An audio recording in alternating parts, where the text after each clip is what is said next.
بسم اللہ الرحمن الرحیم نحمدہ و نصلی و نسلم علی رسول الکریم۔ محترم ناظرین، میلاد مصطفیٰ صلی اللہ علیہ وسلم ہر صدی سے بڑا خوبصورت موضوع چل رہا ہے۔ الحمدللہ مجھے بیان کرتے ہوئے بہت سکون مل رہا ہے، اور یقیناً میں سمجھتا ہوں کہ آپ کو یہ سن کر بھی سکون مل رہا ہوگا۔ یاد رکھیں، ہمارا موقف ہے کہ ہر صدی میں محفل میلاد مصطفیٰ صلی اللہ علیہ وسلم منائی جاتی رہی۔ ہم نے کل چوتھی صدی ہجری کا محفل میلاد مصطفیٰ صلی اللہ علیہ وسلم کا جو سلسلہ تھا اس کو بیان کیا ہے۔ تو کچھ دوستوں نے یہ کہا کہ چوتھی صدی ہجری کے اندر کوئی محفل میلاد مصطفیٰ صلی اللہ علیہ وسلم ایسے دکھائیں جیسے ہماری ہوتی ہے۔ تو الحمدللہ تحقیق کے بعد یہ بات سامنے آئی ہے، اور یہ تحقیق ڈاکٹر حسن ابراہیم صاحب نے کی ہے، مفتی محمد خان قادری صاحب نے کی ہے۔ انہوں نے لکھا ہے کہ امام ابو الحسن عبید اللہ کرخی رحمۃ اللہ علیہ، ان کے بارے میں یہ ہے کہ رویہ عن الامام الزاہد الکرخی وہو من زہاد القرن الرابع الہجری، کہ یہ چوتھی صدی ہجری کے عظیم بزرگ ہیں۔ یہ بادشاہ نہیں ہیں، یہ بزرگ ہیں جو محفل میلاد مصطفیٰ صلی اللہ علیہ وسلم کے حوالے سے، مولد رسول صلی اللہ علیہ وسلم کے حوالے سے یہ محفل پاک کیا کرتے تھے۔ وَقَدِ احْتَفَلَ الْمُسْلِمُونَ، یہاں سے پتہ چلتا ہے کہ اس زمانے میں بھی نبی پاک صلی اللہ علیہ وسلم کے میلاد کی محافل کی جاتی تھیں۔ حوالہ انشاءاللہ سکرین کے اوپر لگ جائے گا۔ تو یہ چوتھی صدی ہجری کے اندر محفل میلاد مصطفیٰ جس طریقے سے ہم بیان کرتے ہیں، ہم مناتے ہیں، اسی طریقے سے محفل میلاد مصطفیٰ منائی جا رہی ہے۔ آ جائیں ذرا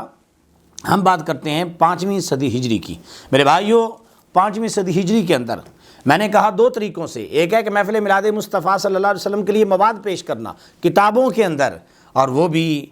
بزرگوں نے کیا، اور پھر بیان کر کے لوگوں کو جمع کر کے یہ بھی بزرگوں نے کیا اور ہمارے لوگوں نے کیا، مسلمانوں نے کیا۔ دیکھیں، خطیب بغدادی 463 ہجری ان کی وفات ہے، اور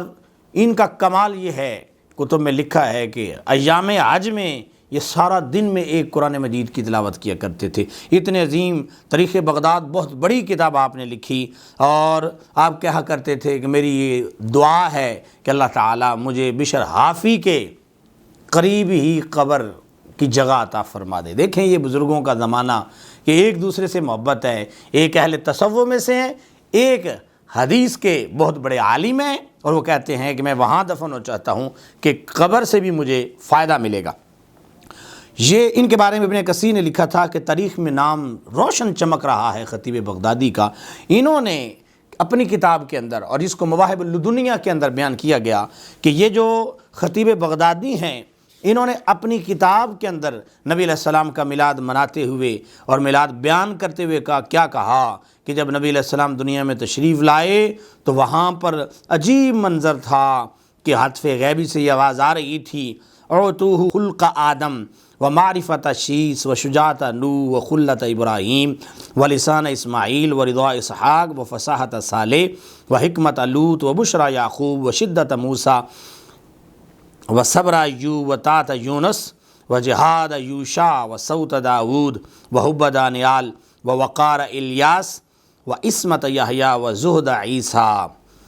کہ کہنے والا یہ کہہ رہا تھا کہ اے فرشتوں، یہ جو دنیا میں محبوب تشریف لائے ہیں ان کو حضرت آدم کا اخلاق دے دو، شیس علیہ السلام کی معرفت سے نواز دو، نوح علیہ السلام کی شجاعت سے نواز دو، ابراہیم علیہ السلام کی خلت سے نواز دو، اسماعیل علیہ السلام کی زبان دے دو، اسحاق علیہ السلام کی رضا عطا کر دو، اور صالح کی فصاحت دے دو، لوط کی حکمت دے دو، یعقوب کی بشارت دے دو، موسیٰ کی شدت دے دو، ایوب کا صبر دے دو، یونس کی طاعت دے دو، اور یوشع کا جہاد دے دو، داؤد علیہ السلام کی آواز دے دو، دانیال علیہ السلام کی محبت دے دو، الیاس کا وقار دے دو، یحییٰ علیہ السلام کی عصمت دے دو، اور زہد عیسیٰ عطا فرماؤ، اور انہیں اخلاق النبیین کے اندر انہیں غوطہ لگواؤ۔ یہ جو محبوب تشریف لائے ہیں، کتنا خوبصورت میلاد یہاں پہ منایا جا رہا ہے، یہ لکھا ہوا ہی بیان کر دو لوگوں کے سامنے، تو نبی علیہ السلام کا میلاد ہو جائے گا۔ اور پھر اسی صدی ہجری کے اندر بہت عظیم انسان حضرت ابو نعیم اصبہانی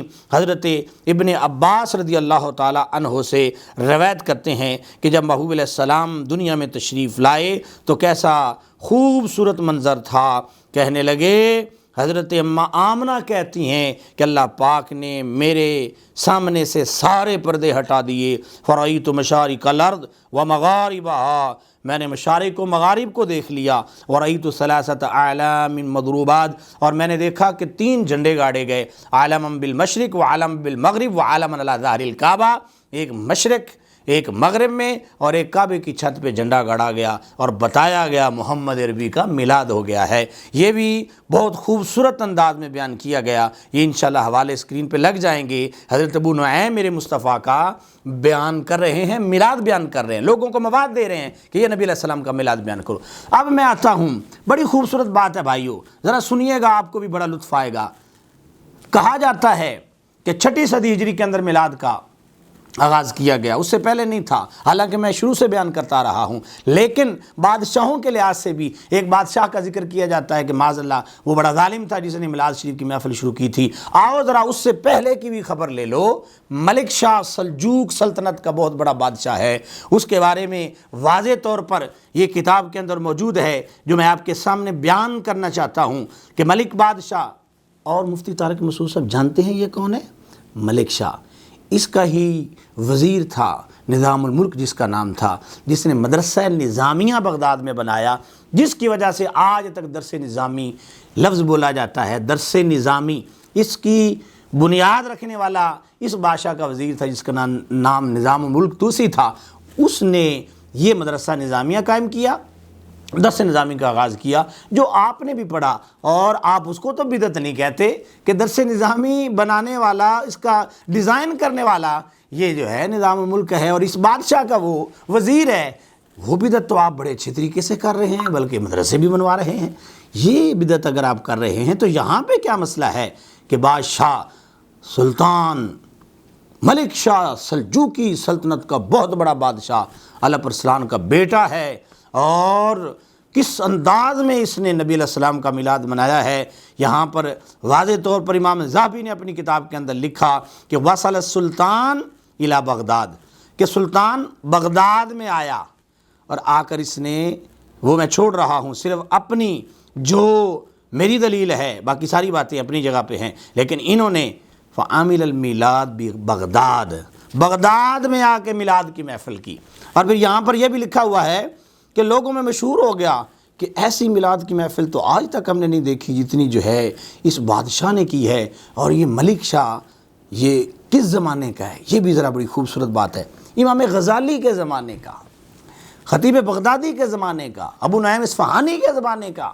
یہ بادشاہ ہے، اور میلاد کتنی بڑی محفل بغداد میں کر رہا ہے کہ لوگ کہہ رہے ہیں یار کیسی خوبصورت اس نے نبی علیہ السلام کی میلاد کی محفل سجائی ہے۔ یہ کتاب کے اندر موجود ہے، جو کہ حوالے کے طور پر لگا دیا جائے گا کہ امام غزالی اس مدرسہ نظامیہ کے اندر پڑھاتے تھے 484 ہجری کے اندر، اور 485 ہجری میں اس بادشاہ کا وصال ہوا۔ تو کتنا خوبصورت وہ ماحول ہوگا کہ اس زمانے میں بھی میرے محبوب علیہ السلام کا میلاد منایا جاتا رہا۔ اور یہی ملک شاہ جس کا بیٹا سنجر ہے، اور سلطان سنجر جس کو بولا جاتا ہے، جس کے بارے میں اقبال نے یہ کہا تھا، شوکت سنجر و سلیم تیرے جلال کی نمود، فقر جنید و با یزید تیرا جمال بے نقاب، کہ نبی علیہ السلام کی شان بیان کرتے ہوئے اقبال کہتے ہیں سنجر کی شوکت، سلیم کی شوکت تیرے جلال کا نمود ہے۔ یہ علامہ اقبال جو ہے بیان کرتے ہیں، یہ وہی سنجر ہیں کہ جو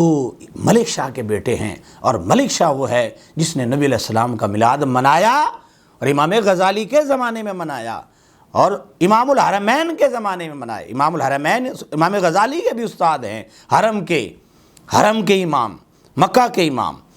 مدینہ کے امام، امام الحرمین۔ اس زمانے میں بادشاہ یہ اگر خوبصورت محافل سجا رہے تھے، کیا بغداد میں کوئی ایسا عالم نہیں تھا مفتی طارق مسعود صاحب کہ جو انہیں روکتا کہ یہ کیا بدعت کر رہے ہو؟ بدعت نہیں تھی، نبی پاک صلی اللہ علیہ وآلہ وسلم کے اوصاف بیان کرنا، اس کو بدعت نہ کہو۔ مرنے کے بعد آنکھیں بند ہوں گی تو جواب کافی دینے پڑیں گے۔ اللہ تعالی ہمیں اگلی صدیوں میں بھی میلاد کو ثابت کرنے کی توفیق عطا فرمائے۔ وما علیہ الا البلاغ المبین۔